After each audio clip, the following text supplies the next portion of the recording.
Alam mo ba na sa mismong sandaling ito, maaaring may dala kang ilang kilo ng hindi na ilalabas na dumi sa iyong sistemang panunaw? Kung madalas kang makaranas ng pamamaga, hindi komportableng tiyan, o pakiramdam na hindi lubos na ilalabas ang laman ng bituka, pakinggan mo ito hanggang dulo. Ngayon ibabahagi ko ang isang natural na reseta na tumulong sa libu-libong tao na makamtan ang matagal nilang hinahanap na ginhawa. Maraming tao ang hindi alam kung gaano kaseryoso ang problema ng paninigas ng dumi. Kapag matagal nananatili ang dumi sa bituka, naiipon at tumitigas ito. Maaaring literal kang may dalang ilang kilo ng lumang dumi na pilit tinatanggal ng iyong katawan. Nakakairita ito at masama pa sa kalusugan. Habang mas matagal na nananatili ang basurang ito sa iyong sistema, mas maraming lason ang muling nasisipsip pabalik sa iyong dugo. Nakararanas ka ng madalas na pamamaga, pananakit ng tiyan, kawalan ng enerhiya, pagkalito, at umbok sa tiyan na hindi nawawala. Kahit gaano ka pa magdieta o mag-ehersisyo, parang nilalason pa rin ang katawan mo ng mga basurang dapat sana na ilabas na ilang araw o kahit ilang linggo na ang nakalipas. Kapag barado ang panunaw mo, naaapektuhan ang buong katawan. Ang solusyon ay gumagamit ng tatlong likas na sangkap na napakalakas na ginagamit na sa loob ng maraming siglo. Ipapaliwanag ko kung bakit epektibo ang bawat isa. Una, pinatuyong amig siya ang pinakamabisang natural na pampalambot ng dumi dahil sa sorbitol, isang natural na asukal na hindi ganap na sisip-sip ng katawan. Sa halip, hinihila nito ang tubig sa bituka mo para lumambot ang lahat. Ang pinatuyong amegsa ay may higit 6 G fiber bawat tasa at naglalaman ng phenolic acid. Totoo, pinapagalaw nito ang kalamnan ng bituka para ilabas ang lahat. Napatunayan na ng mga medikal na pag-aaral na mas epektibo ang mga amegsa kaysa sa maraming laxative na nabibili sa botika. Ayon kay Linhasa, ito ay talagang mahalaga. Ang linhatsa kapag nadikit sa tubig ay nagiging makapal at malapot na gel. Ang gel na ito ay bumabalot sa pader ng bituka bilang natural na pampadulas, tumutulong sa maayos na pagdulas ng dumi.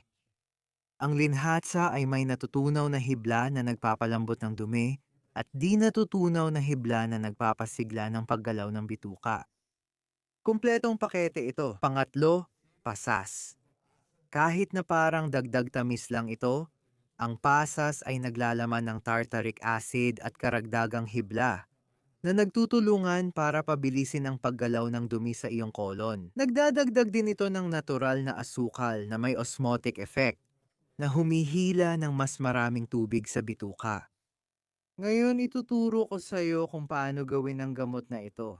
Kakailanganin mo ng 15 pirasong tuyong plume, 2 kutsarang pasas na walang buto, 1 punong kutsara ng linasa, at 200 ml ng maligamgam na tubig. Mahalaga ang maligamgam na tubig dahil agad nitong pinapagana ang mga sangkap.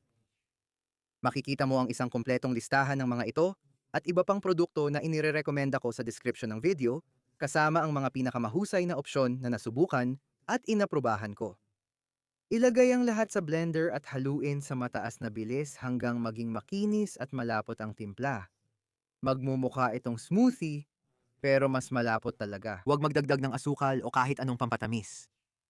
Sapat na ang natural na tamis ng plum at pasas. Inumin mo agad ang buong halo, huwag pa isa-isa buong araw. Kailangan ng katawan mo ang konsentradong dosis para gumana ang paglilinis.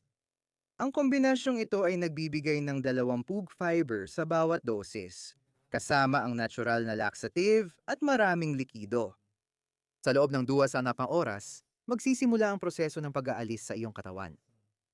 Karamihan sa mga tao ay naguulat ng paulit-ulit na pagpunta sa banyo.